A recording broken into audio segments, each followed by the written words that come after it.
Hare Krishna.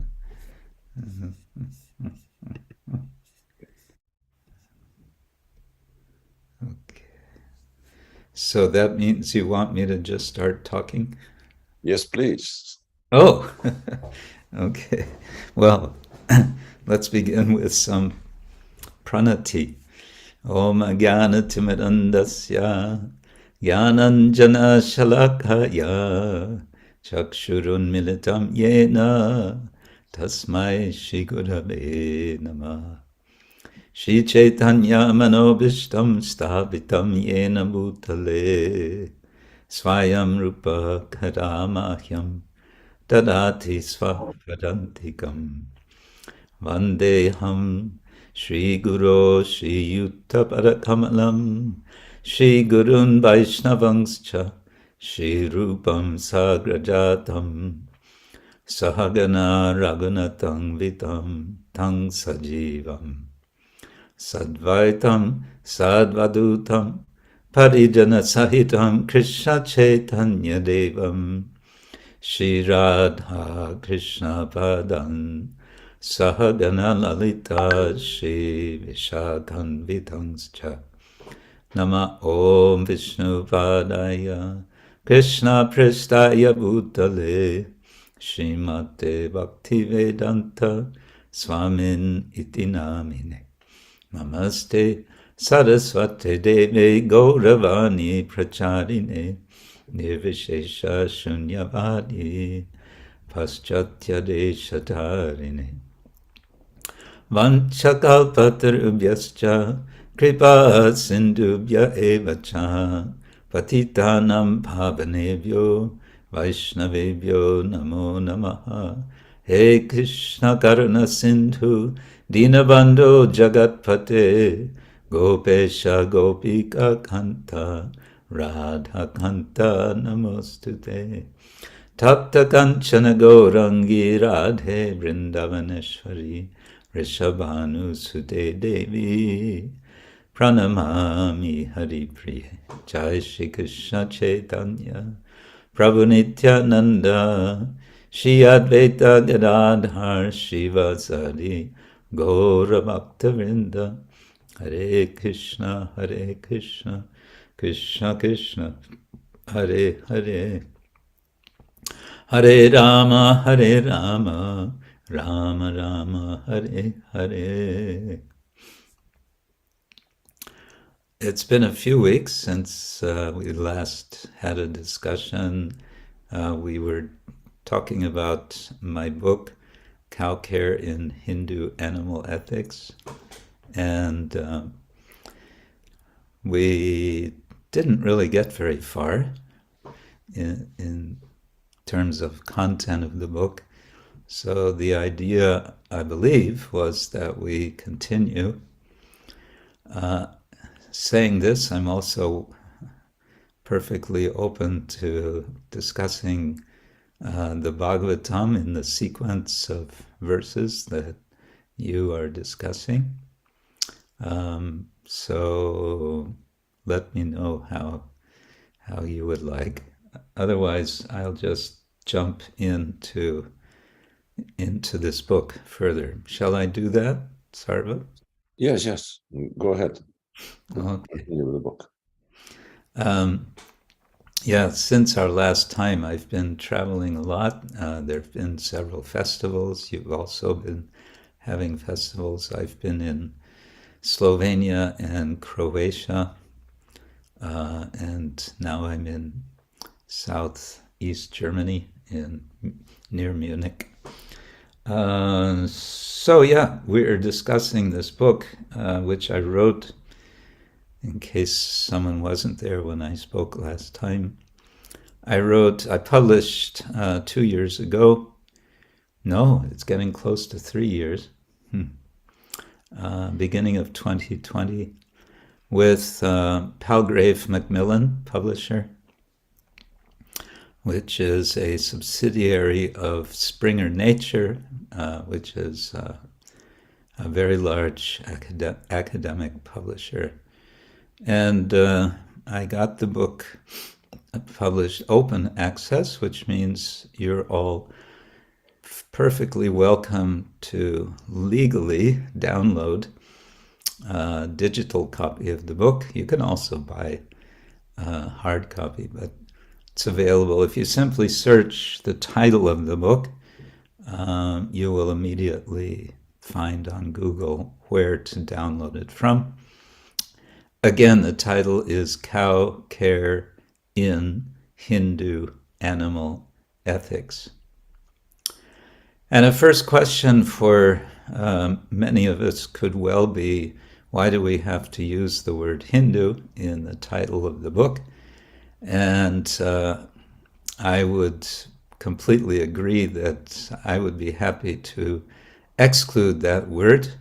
However, I was more or less commissioned to write a book on Hinduism and animal ethics, and I focused on cows with the blessings of the series editor.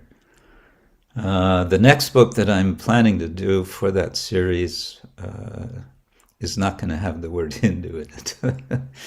Anyway, and in the first pages of the introduction, I, as they say, I problematize the word Hindu, and essentially I indicate that this book is not really about Hinduism as such. Still, I do take account of what is, very much prominent terminology, especially in India. And it's really a fact that these two ideas of cow protection, or typically one thinks of the sacred cow, and Hinduism are very much tied together. Incidentally, I don't know if I said last time, I was trying to find out, where does the expression holy cow come from? When did it first appear in the English language? And I couldn't get an exact date or anything, but it seems that it's from the early 20th century, from professional baseball, where the announcers, somebody started saying as an exclamation when someone would hit a home run or whatever, "Holy cow!"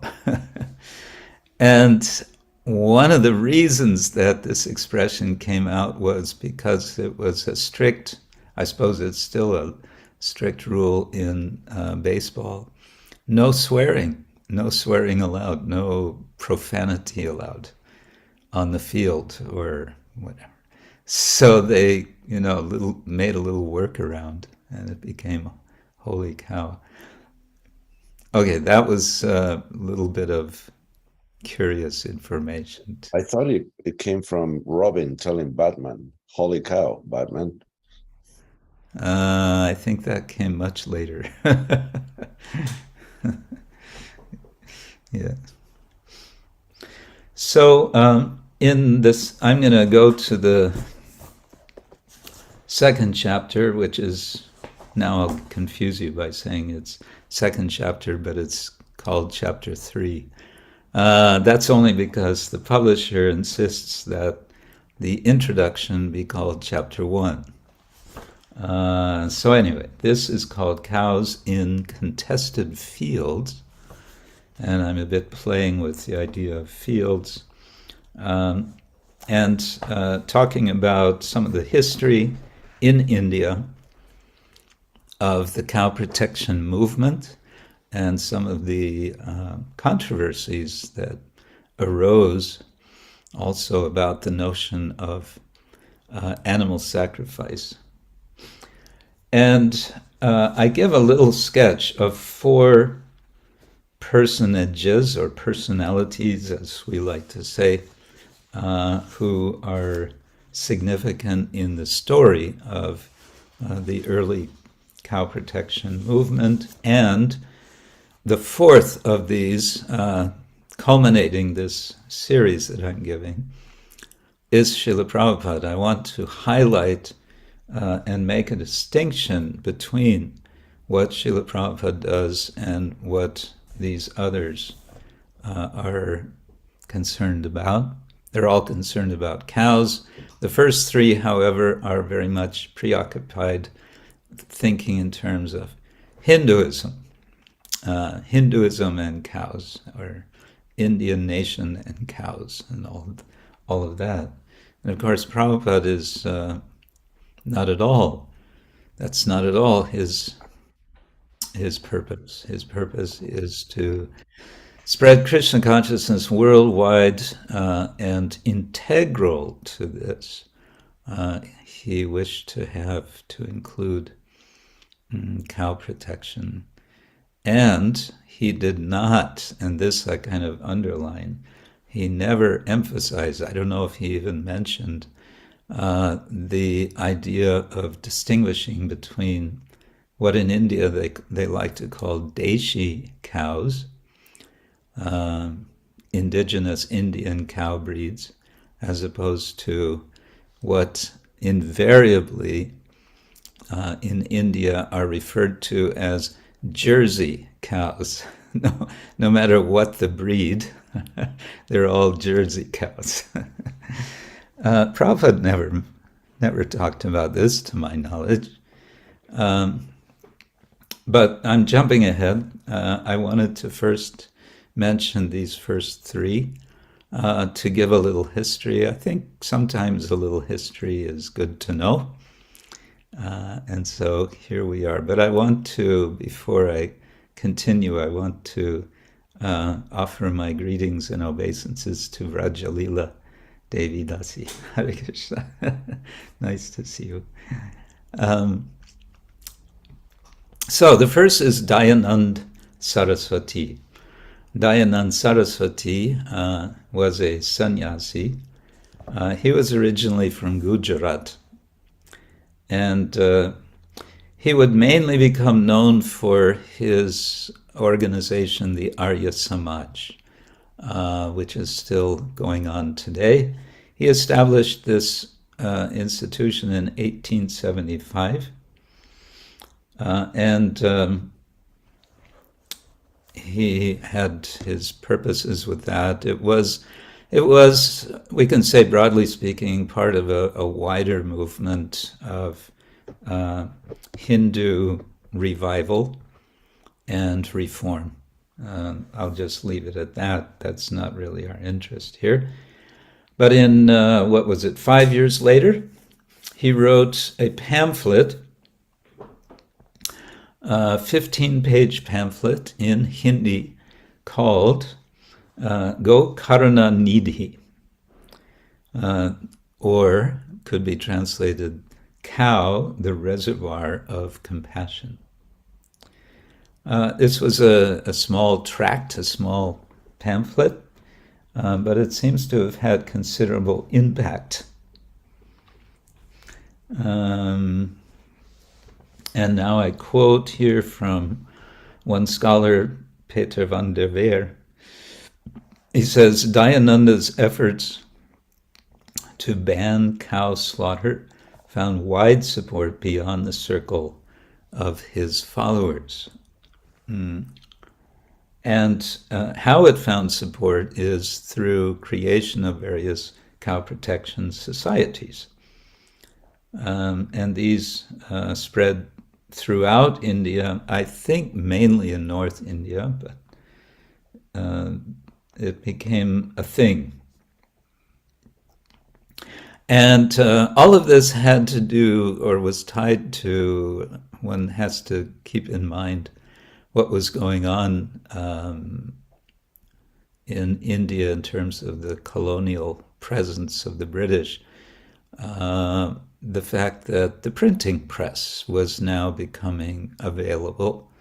And of course, this ties right into the mission of Srila Bhaktivinoda Thakur and then Srila Bhaktisiddhanta Saraswati Thakur, that they took on and recognized the value of the printing press. So this is going back a bit earlier.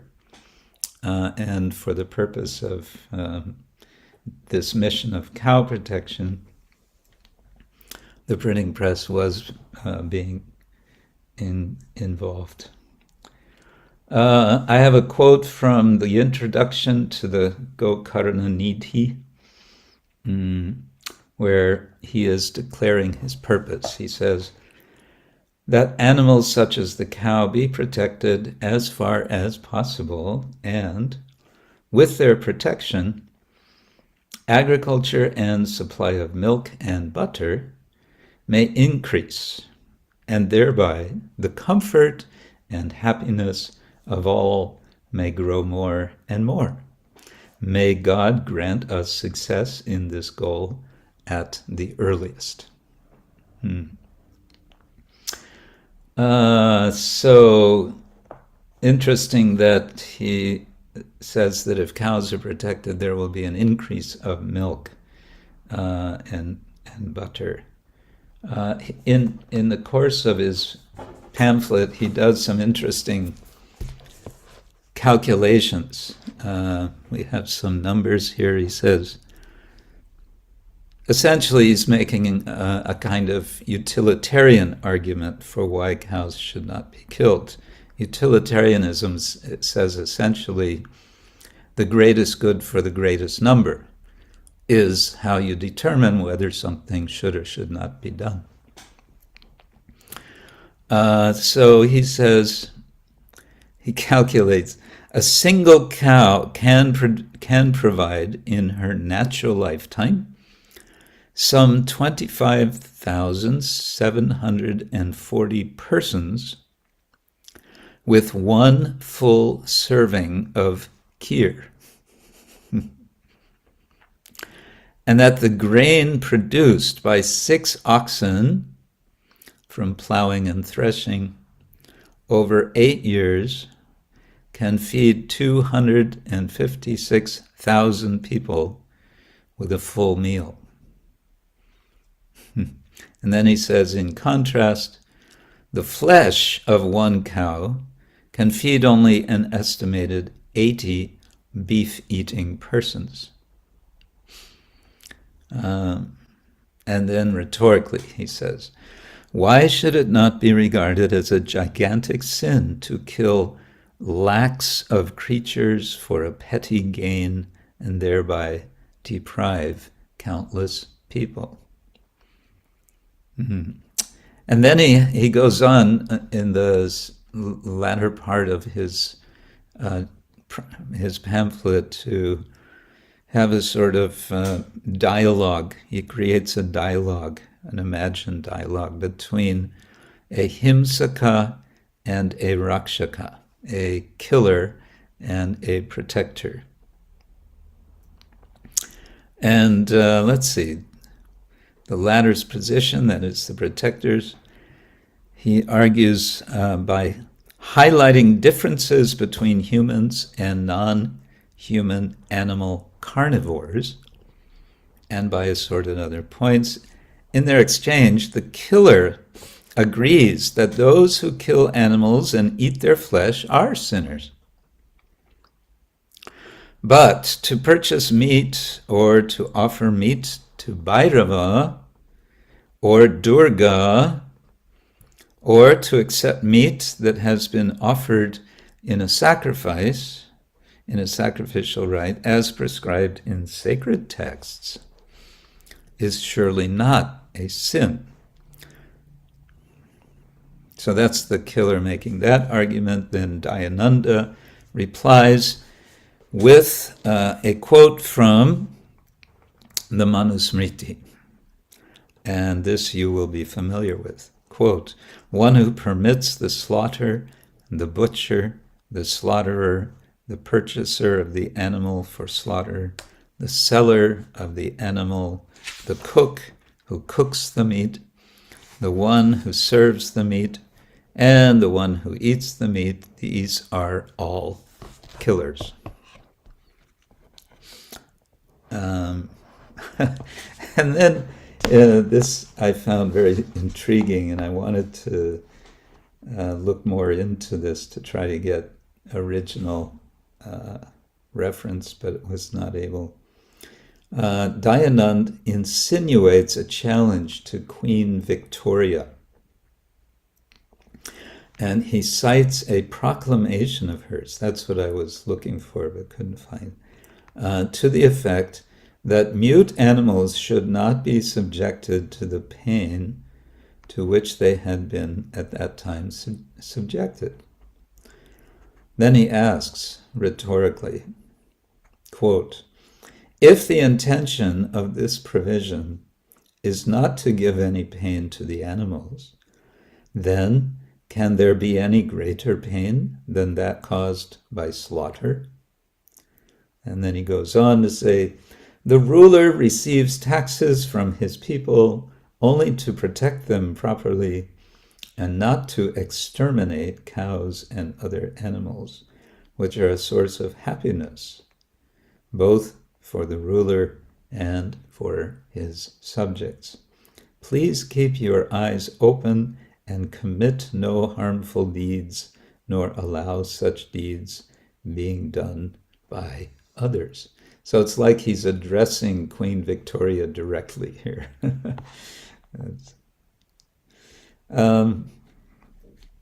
Okay, that's enough about Dayanand.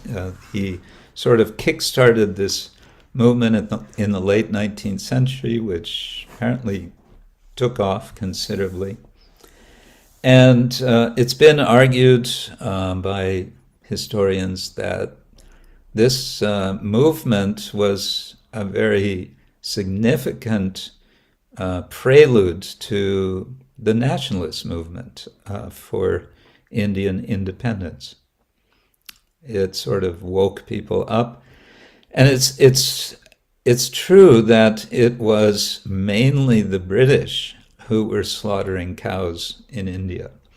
They were feeding their army. And so I don't remember the numbers, but huge numbers of cows were being killed for maintenance of the British who were in India. And it was much, much more cow slaughter by the British than by Muslims in India. The next person of historical note is Mahatma Gandhi, or Mohandas Karamchand Gandhi. And we all know Srila Prabhupada had his sort of, I don't know if we can call it a love-hate relationship, but it was, as we all know, he was inspired by Gandhi before he met Srila Bhaktisiddhanta Thakur. And I won't go more into that subject, but he very quickly shifted when he met Bhaktisiddhanta Saraswati Thakur. And later, again, we know he wrote, I believe, was it 2 letters he wrote to Gandhi requesting him to change his ways and to basically give up politics and just preach Bhagavad Gita. To neither letter did he receive a reply. What's relevant here for us is that Gandhi was very outspoken about cow protection, and he was highly critical of the cow protection movement.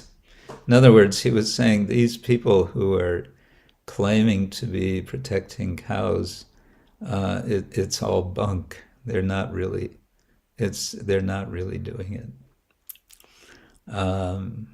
And he's also highly critical of Hindus in general for how they treat, or rather mistreat, their animals, especially cows.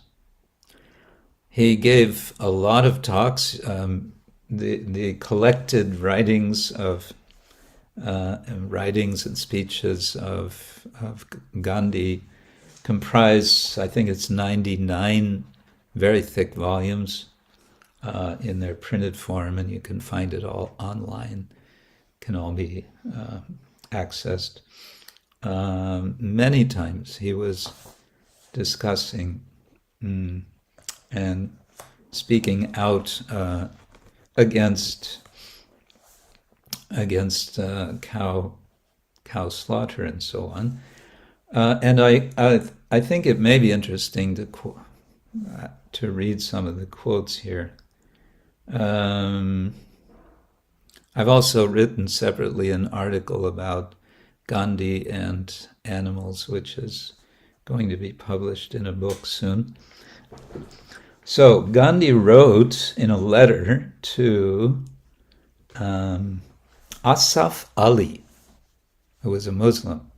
He was a fellow activist for the independence movement. And Gandhi wrote, "I have no right to slaughter all animal life because I find it necessary to slaughter some animal life. Therefore, if I can live well on goats, fish, and fowl, surely enough in all conscience, it is sin for me to destroy cows for my sustenance." And it was some such argument that decided the rishis of old in regarding the cow as sacred, especially when they found that the cow was the greatest economic asset in national life. And I see nothing wrong, immoral, or sinful in offering worship to an animal so serviceable as the cow, so long as my worship does not put her on a level with her creator. That's a letter he wrote in 1920. So this is early 20th century. Okay, he's writing to a Muslim, so he's saying, okay, you can, kill these other animals if you must, but why kill the cow?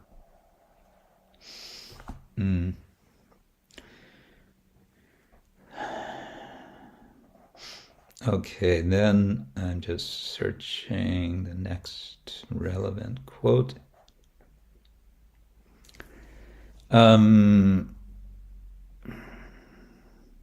Yeah, he's, of course, this is from the political perspective. Cow slaughter became and continues to be in India a very hot topic, dividing and fomenting communalism, as it's called, especially between so-called Hindus and so-called Muslims. So that's very much going on in the early 20th century. And Gandhi writes, quote, "Am I then to fight with or kill a Mohammedan in order to save a cow? In doing so, I would become an enemy of the Mohammedan as well as the cow. Therefore, the only method I know of protecting the cow is that I should approach my Mohammedan brother and urge him, for the sake of the country, to join me in protecting her." So he ties in the idea of the country, protect the country, therefore protect the cow. This kind of connection he makes. And he continues, this is again in the context of the Muslim issue, "I should let the cow go for the simple reason that the matter is beyond my ability. If I were overfull of pity for the cow, I should sacrifice my life to save her, but not take my brother's. This, I hold, is the law of our religion." In other words, he's arguing, don't go fighting the Muslims because they're killing cows. That's not going to help the cows ultimately. You can sacrifice your own life if you like, but not the cow. Don't fight the Muslim.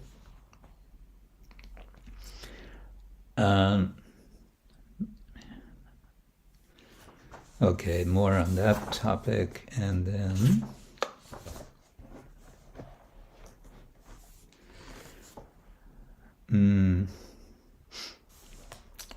well, maybe that's enough from Gandhi for today. The third person that I speak about, that I write about in the book, may surprise you a bit. It's B.R. Ambedkar. Ambedkar is, Bhimrao Ramji Ambedkar. He was a contemporary of Gandhi who was born into a so-called untouchable caste. And it is this which very much defines his whole life, in that he becomes very vocal in protesting the way the so-called untouchables are dealt with in India. And he charges Hindus in particular with perpetuating the system. And he has some discussions or communications with Gandhi, and they sharply disagree. They agree on one thing, and that is that an untouchability should be stopped. It is an unhealthy aberration of society. But they disagree about how it should be done. Gandhi is not for throwing out the Varna system. I would say in this regard, he's very much in line with what Prabhupada would say, that if one understands and would implement the Varna system as originally intended, then the problem is solved. Ambedkar said, no, it's not going to solve the problem because the problem is inbuilt. It's integral to the Varna system. The Varna system is hierarchical, and it will, by its very nature, have a class, at least one class of persons who are outside the Varna system, and they will be oppressed. So, in the end, Ambedkar converted officially to Buddhism, along with about 500,000 of his followers. This was done in a huge ceremony somewhere in Maharashtra, I forget. But it was only 1 month before Ambedkar died in 1956.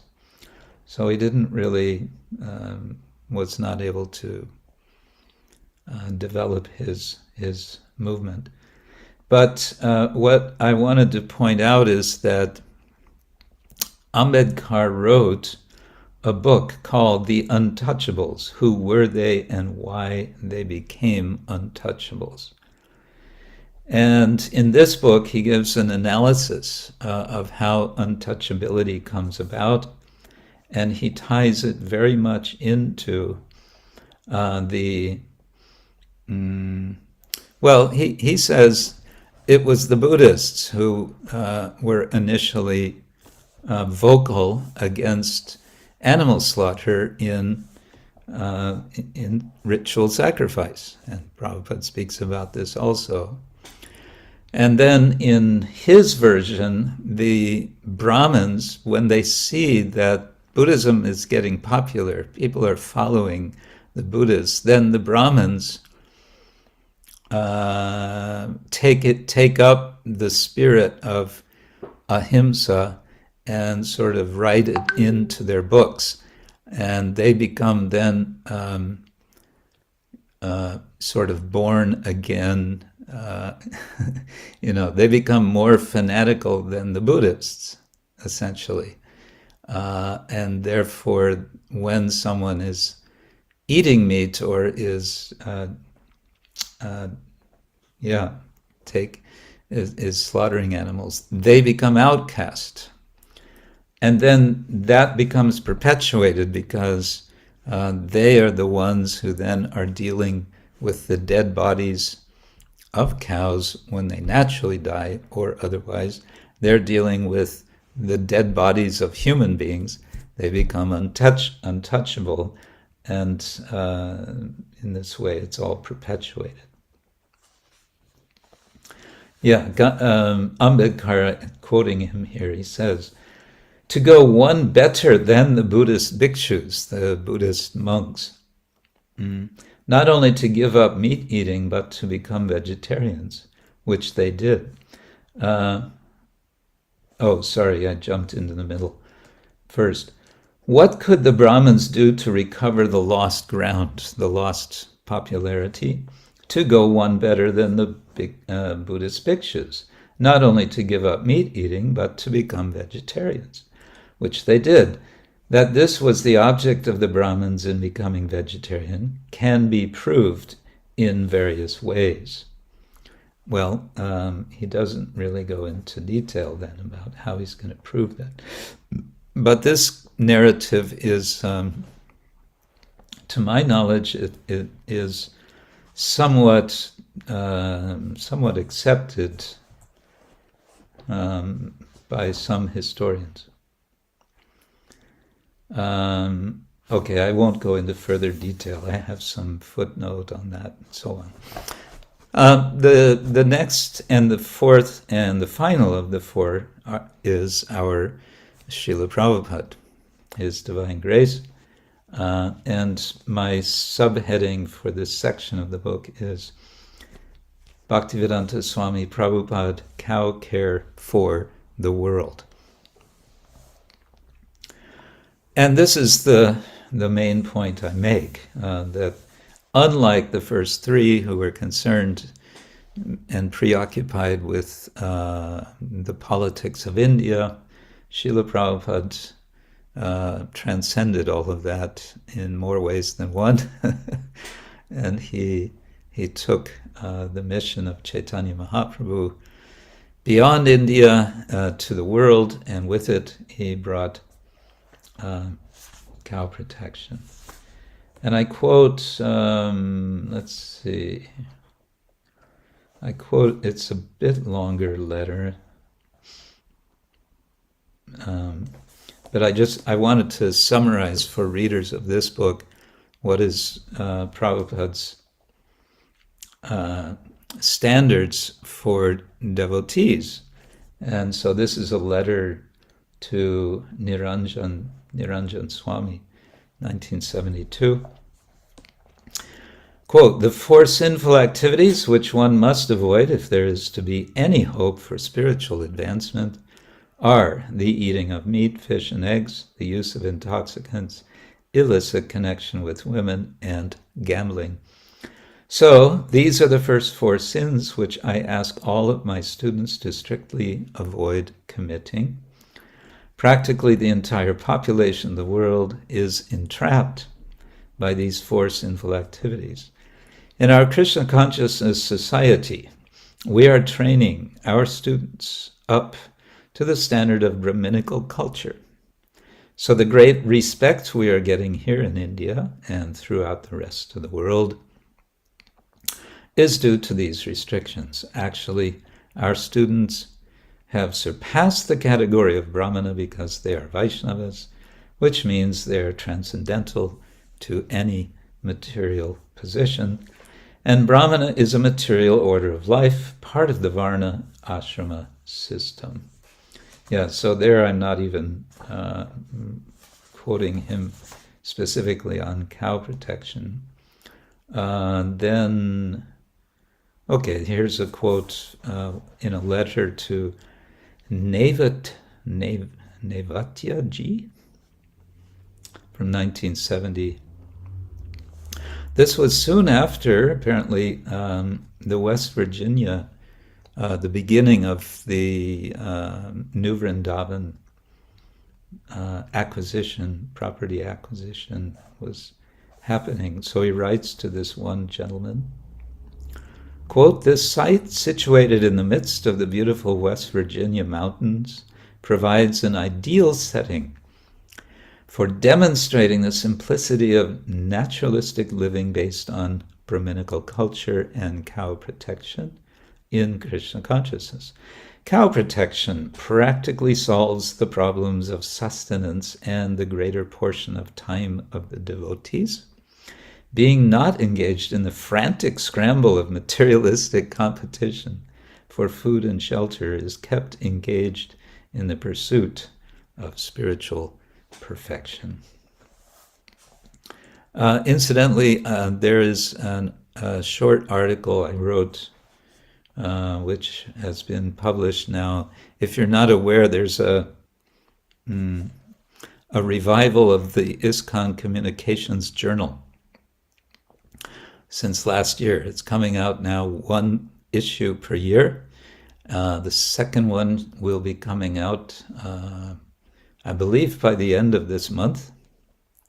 So in the previous year's journal, I did a little overview history of cow protection in ISKCON to sort of mark some of the highlights of how it's developed over the years, over the decades.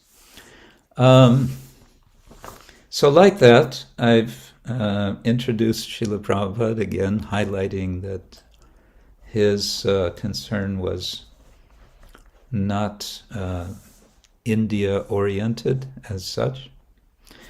Ironically, perhaps, I don't know if I should put it this way, but as in preparation for the article I wrote on history of cow protection in ISKCON, I was informed by Kalakanta Prabhu, who is our global minister for cow production and agriculture, that the total number of cows we have in ISKCON worldwide is around 5,000, 4,000 of whom are in India. So most, 4/5 of the cows are in India, and the rest are in the rest of the world.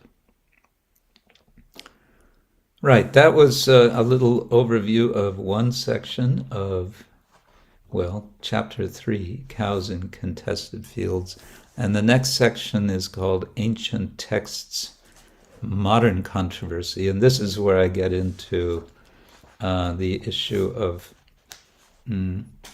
animal sacrifice in the Veda, because the claim is by some Indian pundits that no, there was no animal sacrifice. What you read are either interpolations or you are misreading, or they have, various ways of explaining. Prabhupada never said anything like that. He said, no, there is animal sacrifice. But then there's a context, and the context is it's karma kanda, first of all, and second, it's for an age which is not our age. So forget about doing it, even if you think you're very qualified as a priest. So I go into some detail about that controversy, but I think I won't broach that just now. Maybe instead I should stop and see if there are any comments or questions or reflections or contestations in contested fields.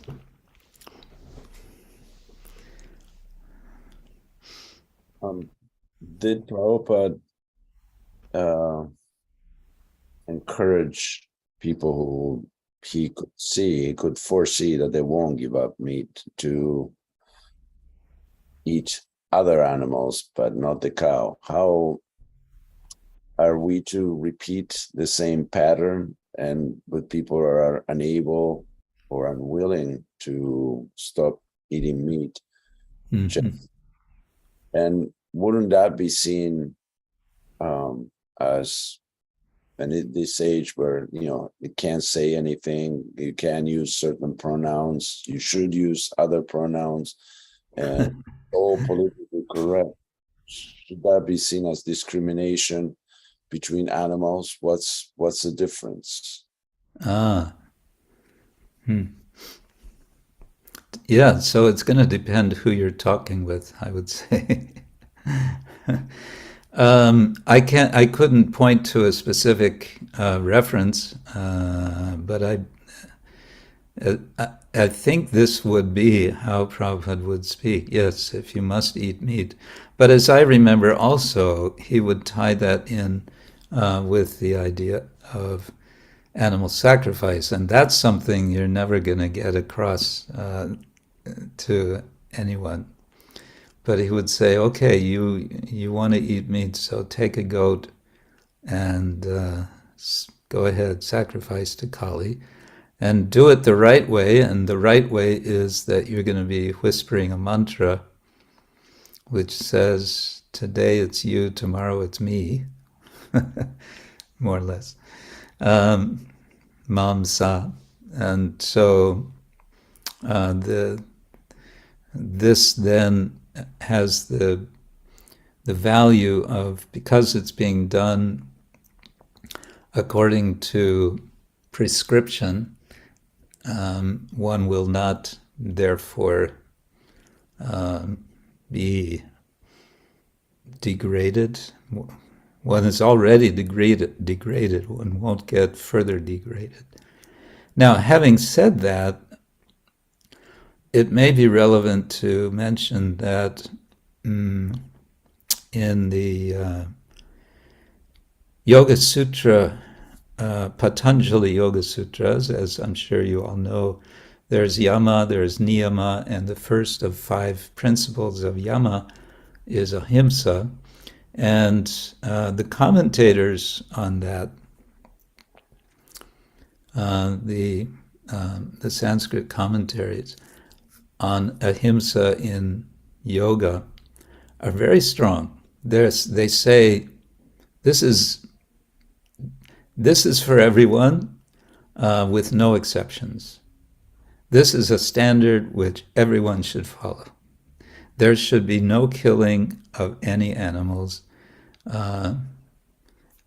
It's kind of an absolute. I mean, they also say, we know it's not possible. One kills small microbes and such unintentionally, but one should still also try to avoid that as much as possible.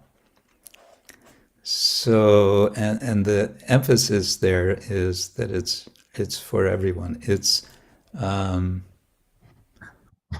what's the word? It's general dharma. It's not for a specific varna or a specific ashrama. It's for everyone. So you could go with that, especially with the popularity nowadays, of yoga. That, you want to practice yoga, hey, get with Patanjali. Get right with Patanjali.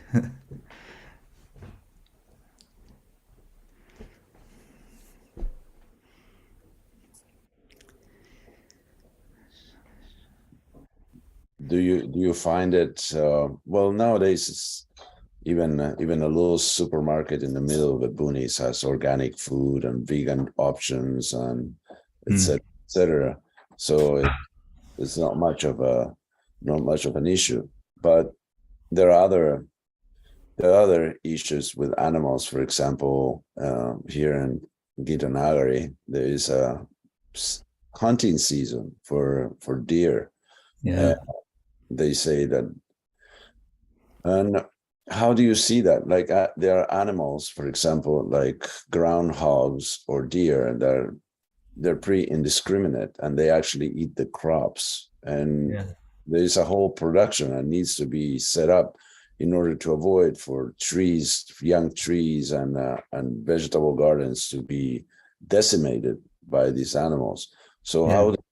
how do we deal with the ahimsa business if just let them eat? Also, the idea that a wasp or a mosquito, or a gnat or any of these little creatures that are bothersome and come ticks, to suck your blood, Are we allowed to break the ahimsa rule in these cases? Well, first of all, there's no such thing as absolute ahimsa unless you don't eat. If you sit in one place and, don't eat, you can become a Jain ascetic who's doing salekana, they call it. Salekana is when they gradually give up eating in preparation to leave the body, as what they take to be also a complete shedding of karma. So that's how you can be completely non-violent. Otherwise, there's going to be violence to some degree, because ahastani sahastanam apadani chatuspadam palguni tatra mahatam jivo jivasya jivanam. Life is the life of life. In order to eat, there is taking of life. And there's protecting, and I would say another principle here is aggression, protection against aggression. So if there's an aggressive animal, it's appropriate to protect oneself. And if one's trying to grow some trees, and you don't want the deer to eat them all up, some fencing may be required. Yeah. But the arguments for hunting, the necessity to keep populations down, and all of that, there's no end to it. It's hard to say where, because we as human beings don't really know how we fit into the ecosystem.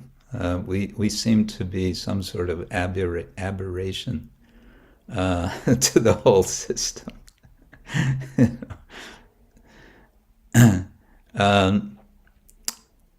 Yeah, that's, I think, all I would say on that for now.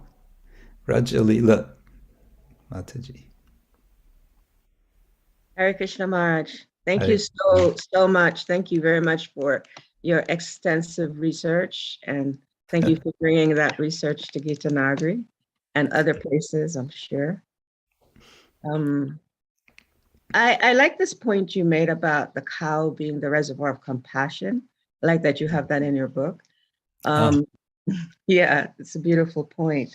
And given that you're speaking about Gandhi and these different personalities, I was wondering, recently someone was sharing with me that that commercial milk is acceptable for devotees because when a devotee takes that milk, then they actually assist those cows in their karma, if you will, because a devotee is offering that milk, to Krishna. And so I'm a little bit curious. I know this is a topic that's discussed often about commercial milk versus milk from protected cows, as far as devotees are concerned. Yeah. Well, yeah, that's a topic. I can only say for myself, I decided about 8 years ago that I don't want to be part of that. I don't want to be part of taking dairy from cows that we know are going to be slaughtered. I mean, to say, well, I'm taking and then I'm offering and therefore it's benefiting. I just don't feel personally, maybe it's true, maybe if Srila Prabhupada takes that milk and offers it, they're going to be, but if I take it and offer it, I don't know. So I just decided, no, for me, I don't need it. And so for me, I'm not saying it's not for it's for everyone, but for myself, I just feel like I can do a little austerity. It's not a big deal to reduce, essentially to give it up except for very occasionally, if I'm in Gita Nagari, I may get some milk from your protected cows there, but otherwise, and I don't feel deprived as a result. And I may say, frankly, I think we need to question our overall ISKCON culture of offering so much milk to Krishna. To me, milk is it's a delicacy. It's something which, if it's there, then if it's there as milk from protected cows, how wonderful that is. Let's offer it to Krishna. And if it's not there, we offer what is available. We offer the best of everything. Is it really the best of everything that we're offering this milk from the commercial dairy? That's another point. I really have to question that. Is it milk? Even if it is milk, which cow gets benefited? There's like it's all merged together. Thousands of cows. It's thousands of cows and so on. Yeah. Okay, I see a hand from Prema Kishore. Is that all right, Rajalila Mataji? Yes, Marge. Thank you very much. Thank you. Prema Kishore. Hare Krishna Maharaj. Please accept my humble obeisances, August to Prabhupada. Thank you so much for the very informative and relevant class and giving quotes from different places and comparing to what really is important. I have one question, and this comes from my background.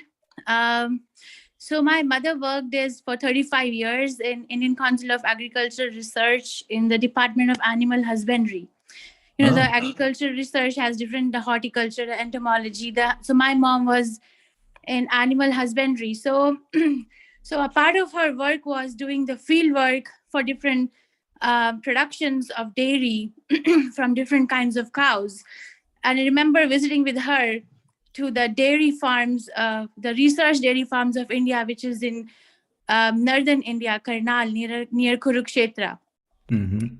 I was very young to understand, but I could see, because my mom used to take us, that there was a talk between breeding of the cows and seeing that which cow breed will produce more milk. Yeah. You know, and I remember getting papers at home from different PhD scholars that my mom would like approve that which research should go on. Like she was one of the tenures, not the highest. You know how the paper has to be approved by the board review. Mm-hmm. So now my question is, after coming to Krishna consciousness, that do you like really, like where does this interbreeding of different species of cows stand so that we can get more milk producing breed?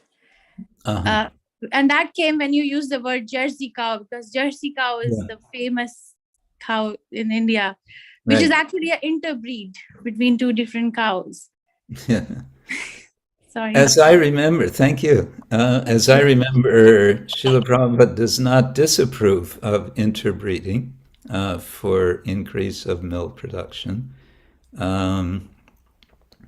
For taking both Taurus, Western cows, and breeding with both Indicas to increase milk. But then, you know, all of that research that your mother was involved with, that's all for the dairy industry of India, which happens to be now, since the 1970s, the largest dairy industry in the world. But why is it the largest in the world? Because of how it's been organized. And how it's been organized is that it's based on the slaughter of the cows when they are giving less milk. So it's one thing to breed cows for more milk, and it's another thing to breed them for more milk and then slaughter them after they're giving less milk, right? Yeah. So are you saying that India is the largest cow slaughtering country in the whole world? No, not in total volume. They're slaughtering. I have the numbers somewhere, but it's around nine. I think it's 9 million cows per year, but that's not counting water buffalo. And that's a curious thing in India, that the buffalo has become more popular now for milk production because there isn't the negative cultural, religious, what do you say, against, Implications. implications against buffaloes. And that gets back to what Sarvatma is saying, why favor this animal over that animal? And that's an issue in India, and one scholar has pointed out it very much parallels the caste system. You have castes among humans, and you have castes among animals in India. And that's strange, but that's what's happening. So in India, the latest count of how many people, the percentage of people in India who are vegetarian has dropped drastically in the last 50 years. According to one estimate, it's down to 18%. It's the largest percentage still in the world, but it was much more than that 50, 100 years ago. And how the cows are treated in India, it's nothing like we understand it's meant to be. And even those cows who are protected lifetime, what kind of a life do they have? I really question. I've seen some of the goshalas. These cows cannot go out and graze on open fields of grass. Their entire lives, if they're not within a structure, a barn, their whole lives, they may be out in a sort of corral, but they're just being fed hay and so on that's brought into them. What kind of life is that?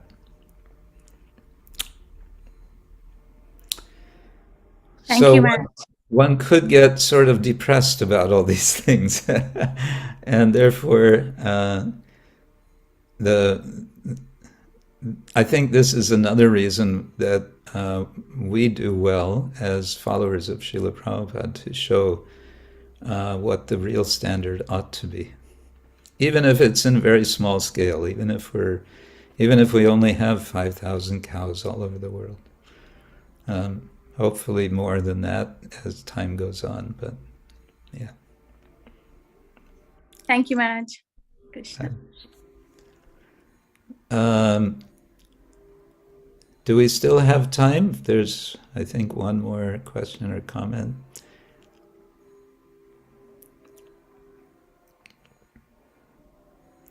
What is your time schedule, Sarvatma?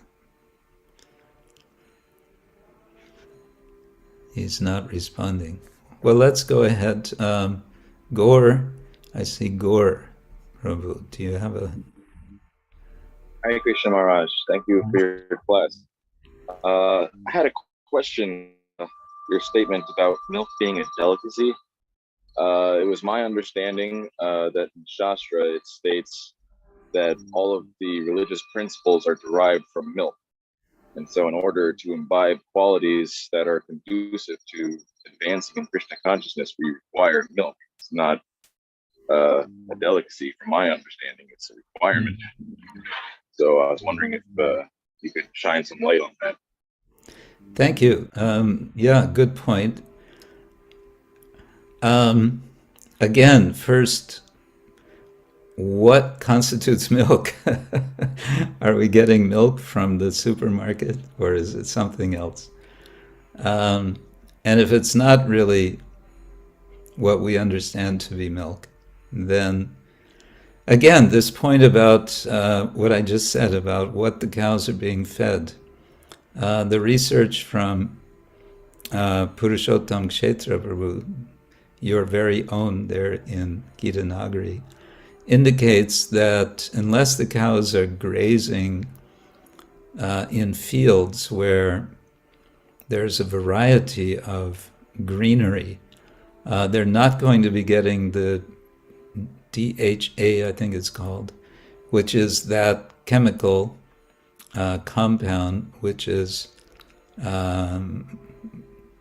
what seems to be what Srila Prabhupada is talking about, is nourishing the brain. So, yeah, that's the first question. What is this milk? And if not, then what's the point of that? Presumably in earlier times, there would have been lots of first-class milk of cows protected. But what do we have now? So then, okay, so some decide, anyway, because of this idea of milk being the source of religious principles. I don't know of a specific quote in Shastra. I know Prabhupada says that. It would be interesting to see where that is explicitly articulated in Shastra. Maybe it's there. I just haven't seen it. So, okay, let's go with that, and let's go ahead and take just purchase milk from the market. Or do we decide, yes, it's really important, and therefore it's a priority to expand the whole program of protecting cows and having cows who are giving us what we know is the real thing, real milk. And then I think here is the point, that it's the root of religious principles when the whole program is in place. And the whole program of having milk is having cows having a lifestyle whereby the cows are cared for and they are healthy and so on. And then that whole framework, that creates the context for a religious life. That's how I would understand that.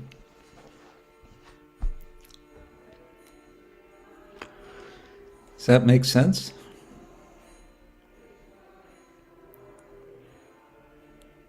No reply. Okay. Looks like we... Oh. Yes, sorry, I'm milking cows. So... You're milking the cows. Yes, yeah. All glories to your service. All glories to the cows. Yeah. So it's something, I guess, that store-bought milk for luxury, whereas milk from protected cows, what we've heard about milk being a source of religious drink, protected milk. It's pretty hard to hear you now, but anyway. So maybe Rajalila. I have a quick question following up on Gaura's question, Maharaj. I was a little curious. So given that you are a hermeneutic scholar, I'm asking this question. Now I'm in trouble. Not in Sastra. If this quote about DHA chemical that's supposed to improve the brain is not in Sastra, and it's a Prabhupada said, does that mean that can be questioned?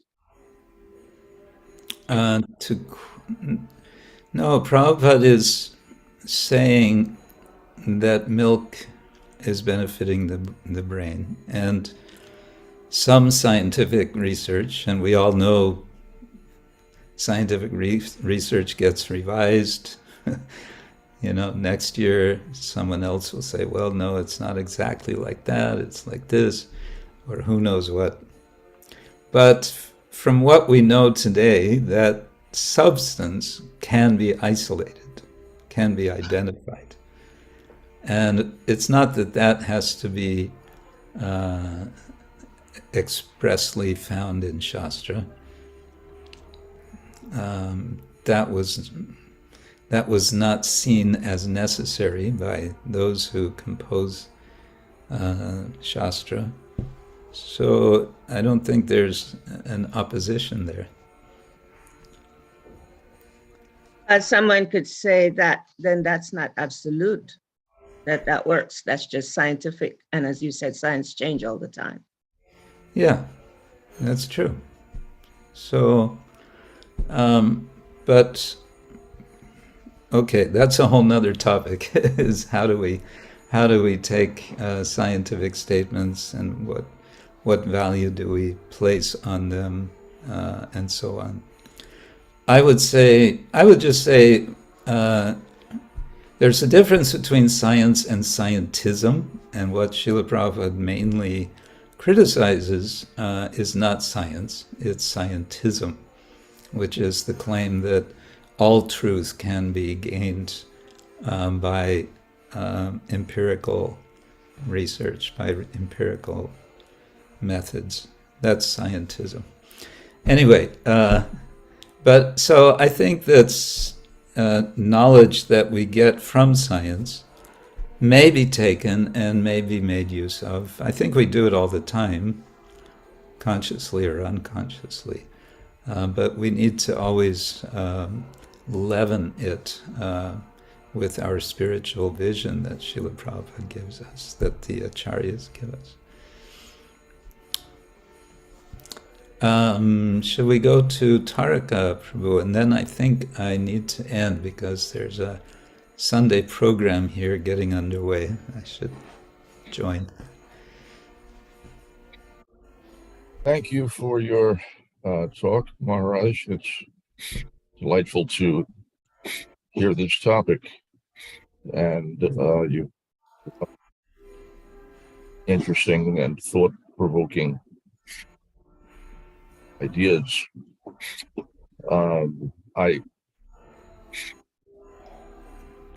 Through my thoughts here, you stimulated so many different thoughts for me that I hardly know where to begin. Regarding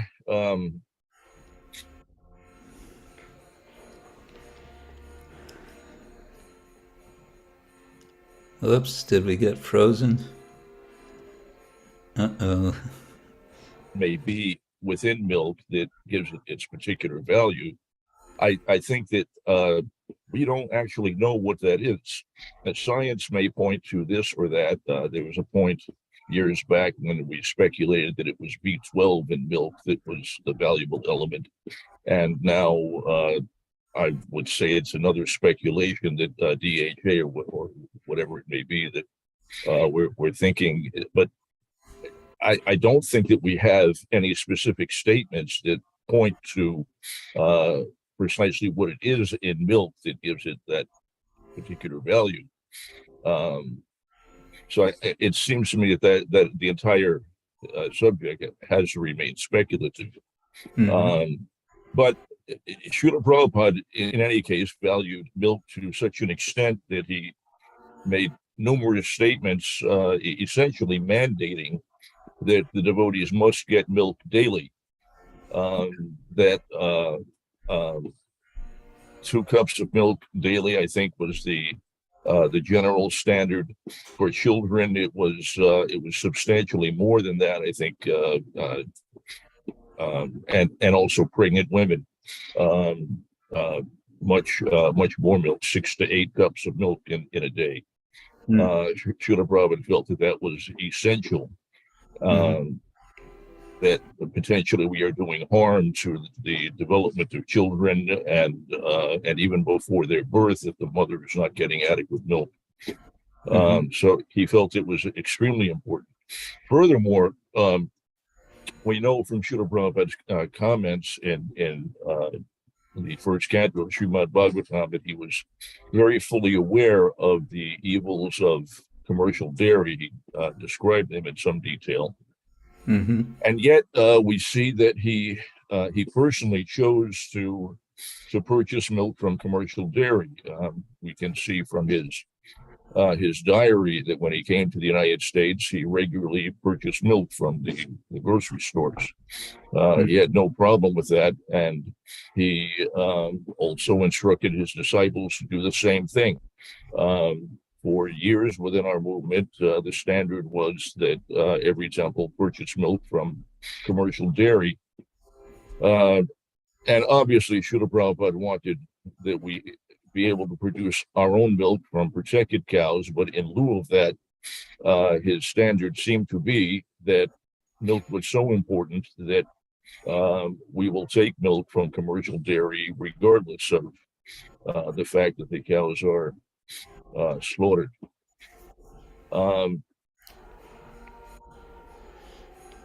I had a specific question about the development, the origins of the concept of cow protection. We know from Srimad Bhagavatam and other texts that cow protection obviously was a thing dating back to at least the time of Krishna. But there is currently a controversy in India, as you know well, argue that that the idea of protecting cows is not really feature of early Vedic culture, that you don't find this in the Vedic literature, and some would argue to the contrary. If you could shine a little light on that issue. Well, that's the topic of this next section of the book, of this chapter that I was mentioning. So I don't want to really get into it. It's complicated. And you're welcome to read it. As I mentioned, I guess you came in a bit later, but you can download a digital copy of the book. Yeah, I have the book. I've had it for some time. I have skimmed it. Haven't had the time to really apply myself to it. I got through only the beginning. I haven't gotten to that point at which you're discussing this particular topic. It starts on page 82. Can I suggest that you put the link for the download on the chat for those devotees who would like to download your book? And also, can I also suggest that we address this topic on your next appearance? I'm talking about your birthday here. How many lifetimes do I have to? Okay. All right. So I'm about to give the link.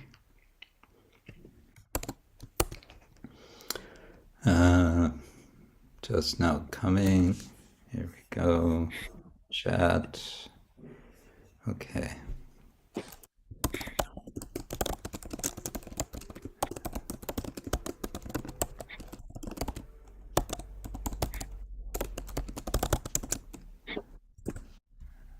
Oops.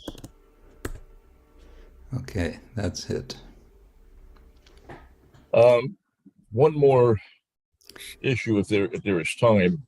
I just you were commenting on what was it, the 9 million cows slaughtered in India. Taraka Prabhu, we have to allow Maharaj. He's in the middle of a program and he has to attend it. So maybe we'll leave it.